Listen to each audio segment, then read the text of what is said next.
Hey y'all, welcome back to DV Ain't It. I have another video for us to watch and react to. The title's called Evil Husband Realizes they have him on camera. Okay, let's go ahead and get into it.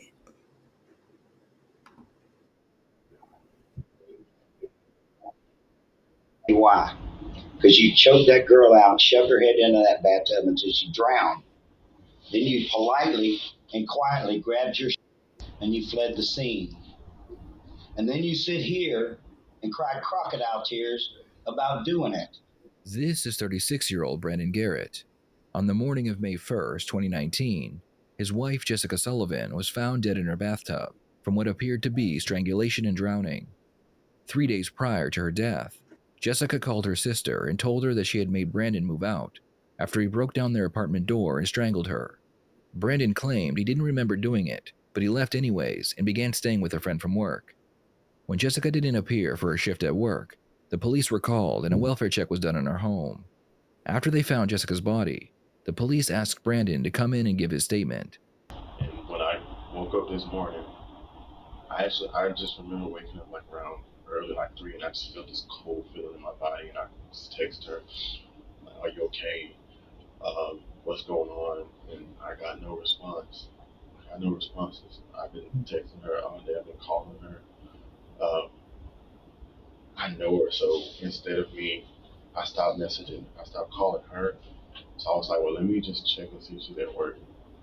So I called Fletcher and Noel, said she wasn't there. Called it. Fletcher and Noel. She worked at the Olive Garden right here in Alvin. Okay. She's a to-go specialist.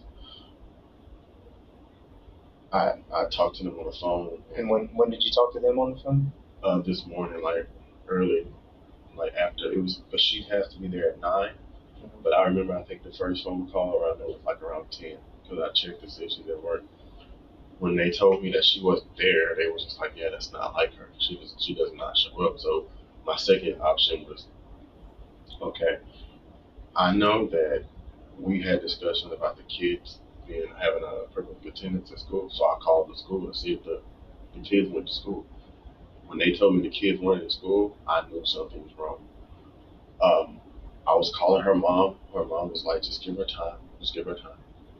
So I'm just like, I don't know. But, and then this afternoon, I finally sucked it up. I was like, you know what? I Let me just hope pause her it right car's here. gone. Because if her car's gone, it This means she's man not home. is full of shit. I see right through him. First of all, if you are really upset and worried about your other half, it's not going to come out like this. He's too calm for me. It's giving guilty.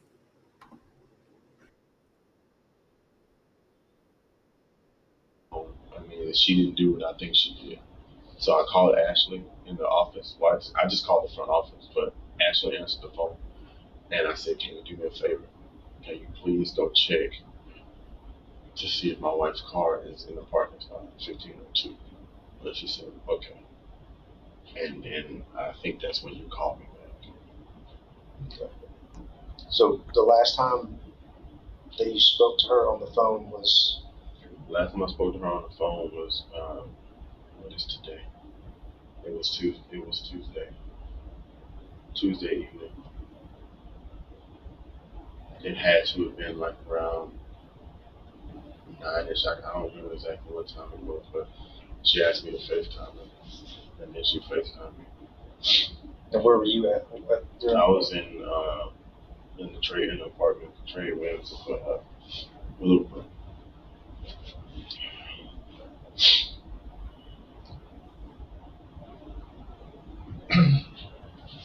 Brandon tells the detectives that he's been staying with a coworker since his fight with his wife 3 days prior. Earlier that day, before the body was discovered, Brandon claims that he was going to admit himself to get help for his bipolar and manic depressive disorder. Before going in, he called Jessica to tell her what he was doing, and when she didn't answer, He began to worry. Digital agencies, listen up. Duda introduces the power of websites. Day you were trying to get a hold of her all day. You started calling the school, calling the apartment complex, calling her mom. If if you thought something was wrong, why didn't you drive to Alvin to check on her? Because the last time I saw her in person, she was afraid. I didn't want to see that. I was just afraid. I didn't want to make my situation that I like do with this more. I didn't want to make it worse. So I was just trying to get other people to go over there, like, and not meet myself personally. I'll talk to them at work. I try to get them to send coworkers over to the house or something like that. But I've been calling other people to do it. Her mom wasn't answering the phone. I assumed that her mom was because her mom's a professor at U of H, Clear Lake. So I figured she was in meetings on classes. That's why she stopped answering or didn't reply to me. You figured she was what? She was in classes or a meeting. So I mean that's the reason why. That's why I didn't. That's why I didn't come down here because I've been in a situation before which would make it worse. Even if I didn't do anything at the particular point in time, I just didn't want to make the situation worse. She was already feeling. I understand that, but when you called the school and figured out the kids weren't there, which is, by your own words, not a normal thing. Right. They had perfect attendance. I thought that she took off and left. That was in my mind. I didn't. But still, I'm trying to wrap my mind around why you wouldn't. Okay, regardless of how she felt, you want to check on your kids. Because I know if I was in that situation and my wife was mad at me and we had just gotten into a disagreement and she didn't want to see me, she's gonna keep me from my kids. She's not gonna keep me from checking on my kids. That's not gonna happen. Her words as far as the girls, because the girls aren't allowed to do mine. Uh, I'll say to my girl, but she was like, we'll get into it, and she'll end up taking it back. But she will always say, those really like aren't at the end of the day, they're not your kids, they're mine. So if I wanted to do something and take them, you have say something right. You have no legal guardianship over them, even though we're married. You don't. They have fathers. So, I understand that too. I have two stepchildren. I realize at the end of the day, my wife can basically do whatever she wants. But I love those kids as well. So if something was going on in my mind where I thought something may be wrong, regardless of her feelings about whether I was their father or not, or what role I played in their life, because I love those kids, I'd still check them.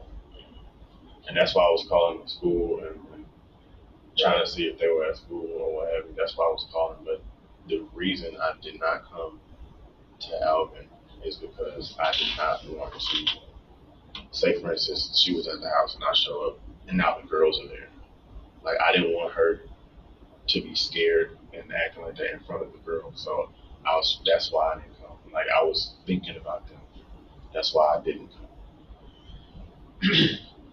So what do you think happened to her? I don't know. Not buying You it. don't know.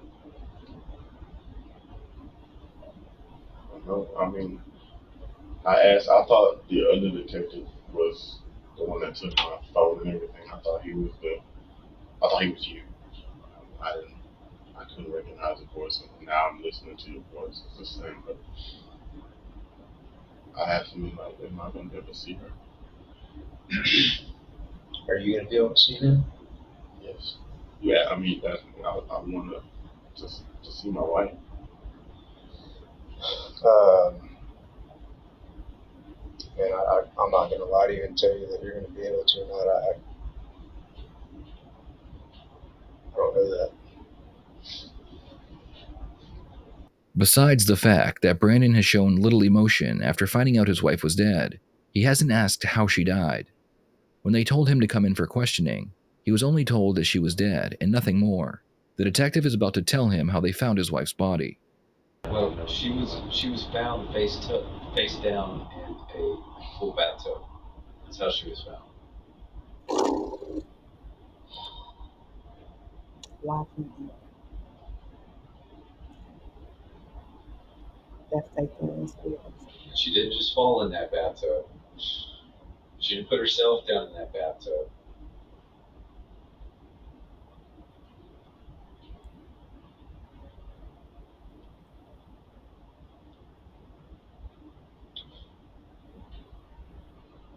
He can't even cry right. They found a bathtub. Her face was in the bathtub, and the other half of her body was outside of the bathtub.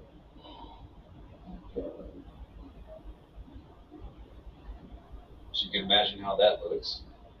So if we're being honest, and it's not you, if you didn't have anything to do with it, who did? You're her husband. You know her. You know her contacts. You know her friends. I don't know her. I don't know a lot of her friends. Let me pause this. She didn't do it to Y'all let herself. me know in the comments if this man is convincing. Cause I'm not convinced at all. Let's continue.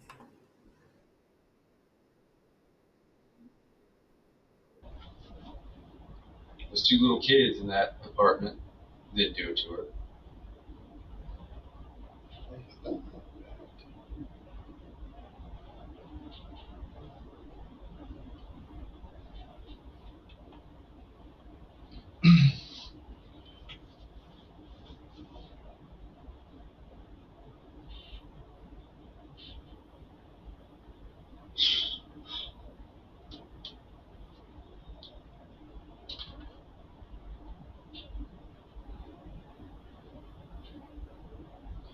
Brandon, this is your opportunity to be honest. I've been honest with you the And whole let us know time. what's going Not a on. I've been honest tear with you has the whole dropped from time. his face. The whole Not a time. tear. This man is trying so hard to cry.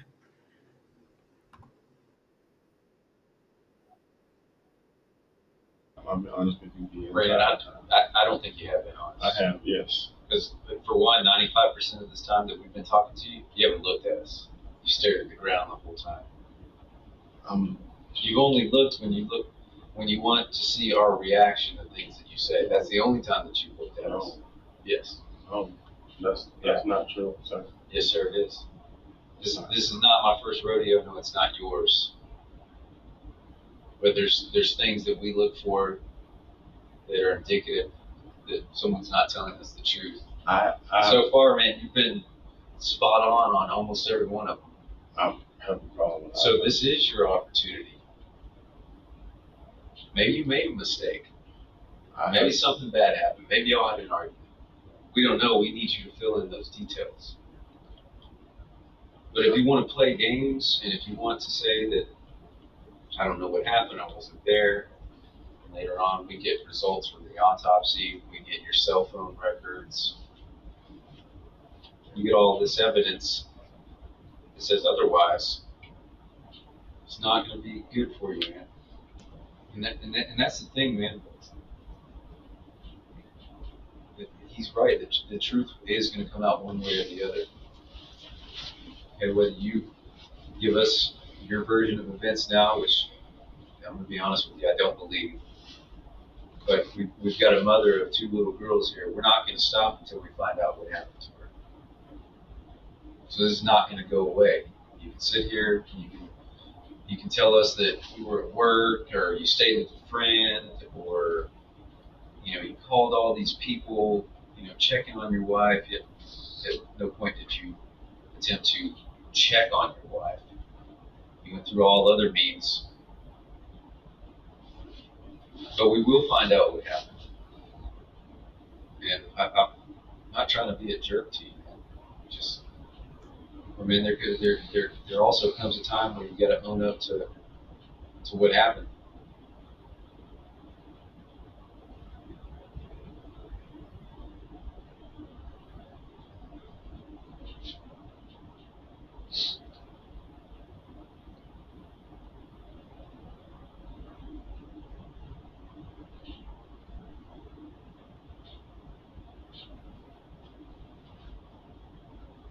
Do you want to start over?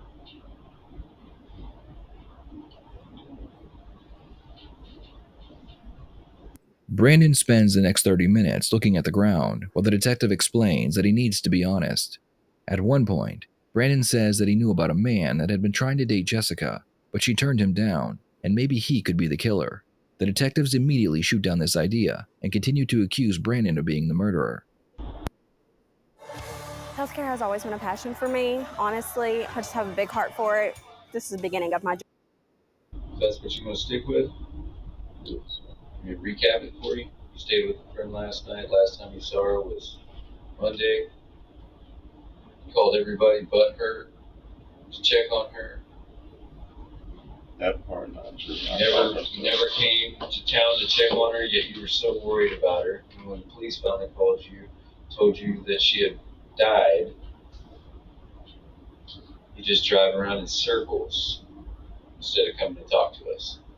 That's what you're going with. That's what you want to go with. Without his confession, the detectives were forced to let him go and continue their investigation. Brandon's phone record showed that his phone had been near Jessica's apartment on the night of the murder. With more evidence against Brandon, the police brought him in again, and he was interviewed by two different detectives. Well, let me just tell you this. I'm sorry for your loss. I'm sorry that you found yourself in this position. I don't. I can't go so far to say that you're a victim of circumstances, but I wish that we weren't here. I wish you weren't here. I wish that Jessica was still alive. That's how I truly feel about all of this.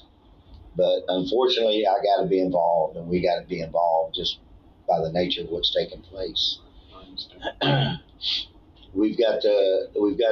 job is to do a couple things, and one of them is find out what happened. And if we already know what happened, then we got to find out why it happened, and how it happened.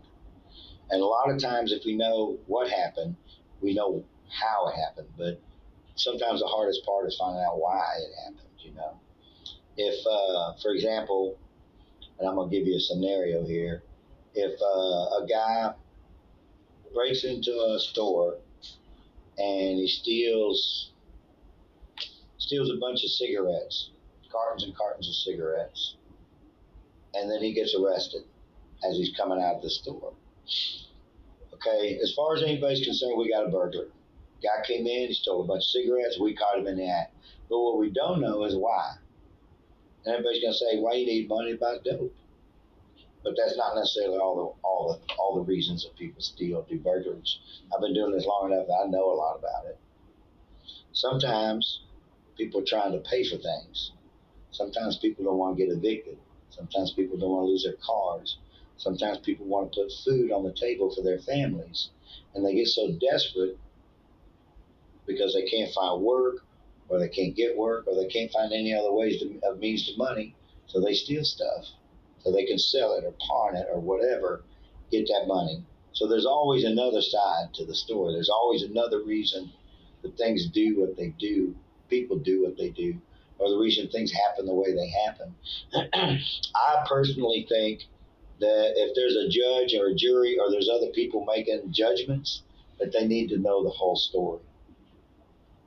Okay, so you telling me everything that happened Sunday is getting us almost there as far as what happened Sunday.